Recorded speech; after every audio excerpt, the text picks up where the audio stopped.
What is the overall energy for the sign of Aries? Just keep in mind the bottom cards are paired with the top cards. I'll be going through the past, present, challenge, and outcome. So Aries, in the recent past, we have the Three of Swords. Now, with this card, there could have been an element of sorrow that was undeniable at that time. Now, what was on the other side of the sorrow can be joy and understanding. So you needed to fully allow yourself to experience any sorrow and pain that came up at that time.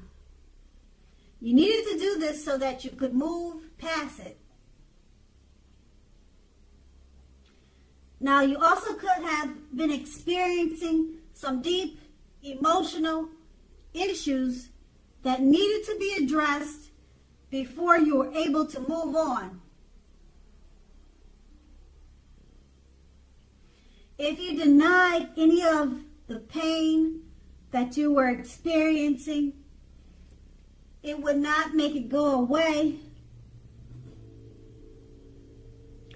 Or you knew that it wouldn't go away on its own. So you allowed, or you should have allowed yourself to experience it. But make sure, or you made sure, not to wallow in it for long periods of time.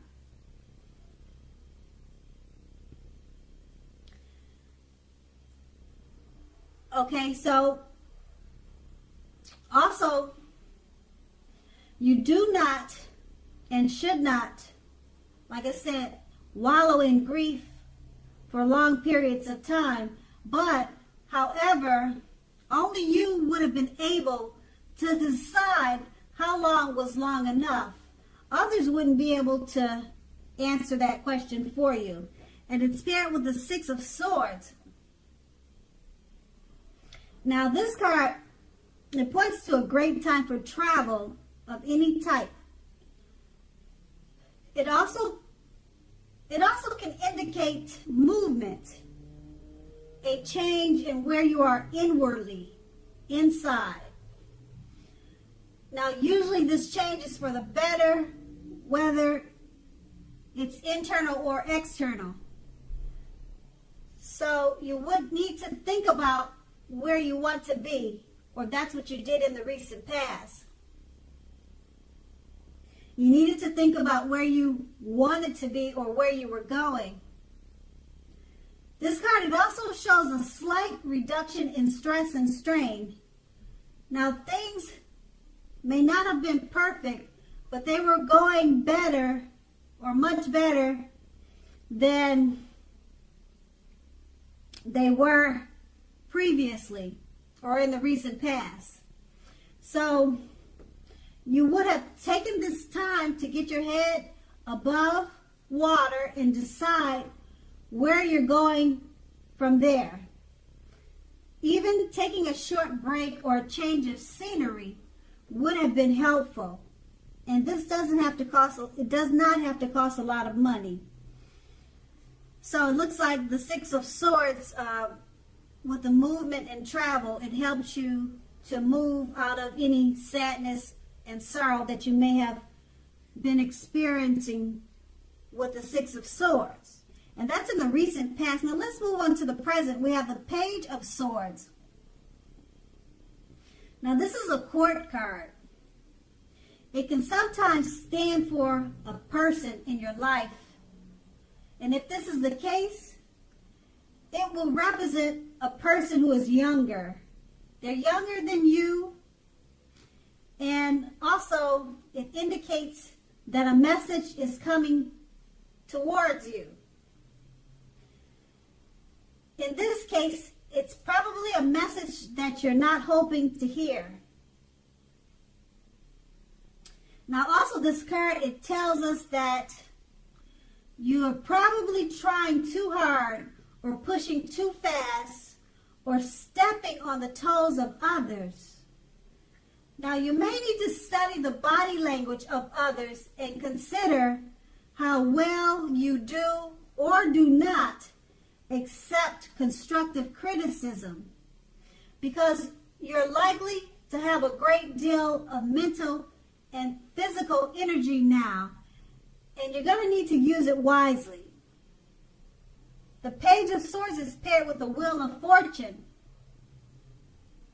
The Wheel of Fortune, it reminds us that this too shall pass. Whether it's good times or bad times, it will pass. If suddenly you find yourself sitting on top of the world, keep your perspective. As we all know, like everything else, it will change. So live in the now, count your blessings, and just realize that much of life is outside of your control, but that even that is okay, because you'll need to know how to roll with any changes and think positive. With these two cards paired together, the Page of Swords, it's letting you know it's about an actual person, possibly. They're coming towards you with a message. And if it's not a person, you could be receiving some type of message that you don't really care to hear about. It could be by text or by mail, by phone, if it's not a younger person. Just be careful at this time not to step on the toes of others. Okay? Because you'll be having a lot of mental and physical energy at this time. And being that it's paired with the Wheel of Fortune,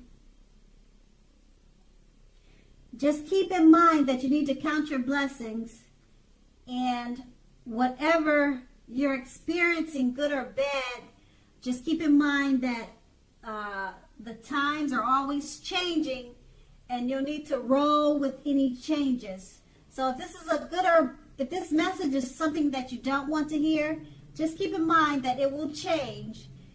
Eventually, it'll be something that you want to hear. And then, who knows, later on, it can be something that you don't want to hear. It's the wheel that keeps rolling and keeps changing. So you always have to remember to roll with any changes. Because, like I said, the message with the Page of Swords, something that's coming your way that you don't really care to hear, but that will change. Like I said, eventually you'll get a message and it'll be something that you do want to hear. That's how the Wheel of Fortune works.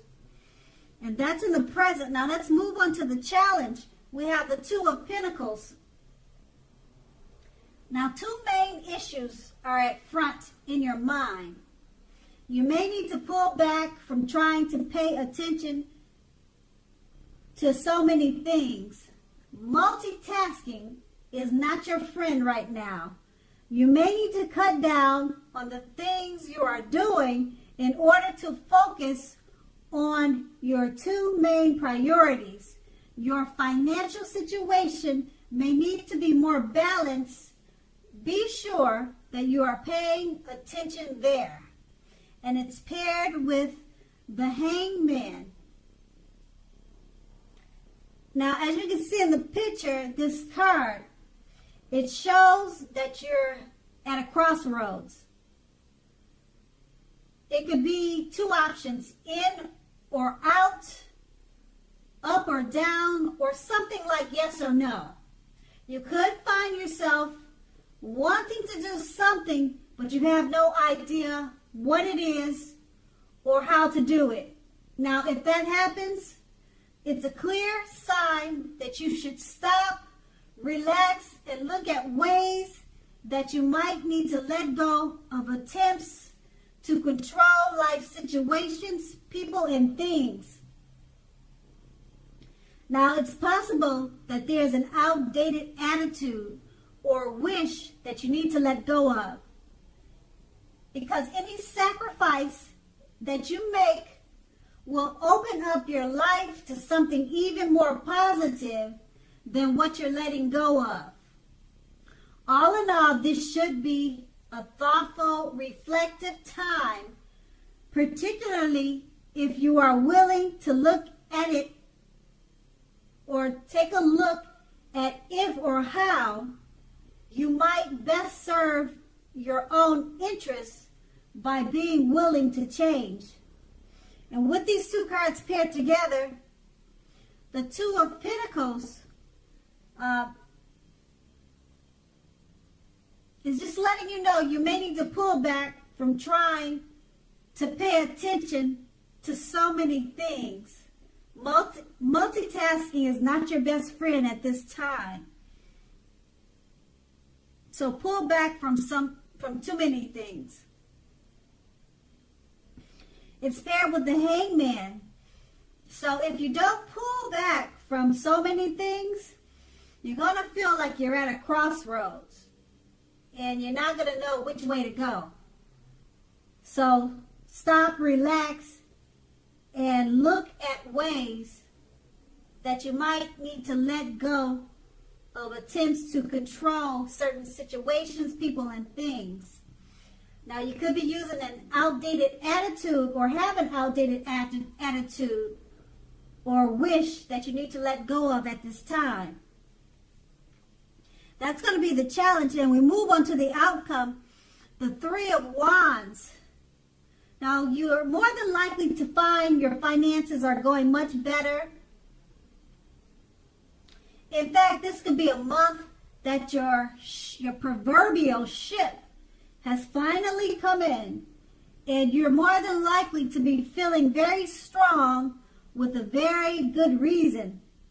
Now, you may be finally experiencing some important success after you've been through some difficulty. Now, overall, the Three of Wands, it refers to work in an extremely positive way. Even if you don't work outside the home, it means that your efforts are seen, they're appreciated, and are well respected. So give yourself some credit at this time. It's paired with the Five of Cups, which is another card that reminds us that where we put our focus in life has a great deal to do with the quality of our lives and how well they work for us. So you need to ask yourself, what are you going to choose to focus on? Now, the implication is extremely clear. Are you going to be crying over spilt milk? Or are you going to focus on the milk you still have and get on with things? Now, the point is, you need to watch where you put your focus and make sure that the focus is for your highest good. With these two cards paired together, the Three of Wands is just letting you know that things are going much better for you and that your ship has finally come in. Your finances are looking great, and things in work, they're extremely positive at this time. People are looking up to you and appreciating you with a lot of respect. And it's paired with the Five of Cups. So you'll be reminded where to put your focus in life at this time. Don't cry over spilled milk. Focus on the milk that you already have, because with the Three of Wands, your ship has finally come in. It's an extremely positive time for you. You'll find that your finances are going much better. So just look at the brighter side of life and give yourself some credit. And that's going to be the outcome. So Aries, I hope this resonates. As you know, general readings, they don't always resonate with everyone. Then again, if you like this reading, please subscribe, leave a comment, like, if that's what you care to do. I thank you so very much for watching, and have a great day.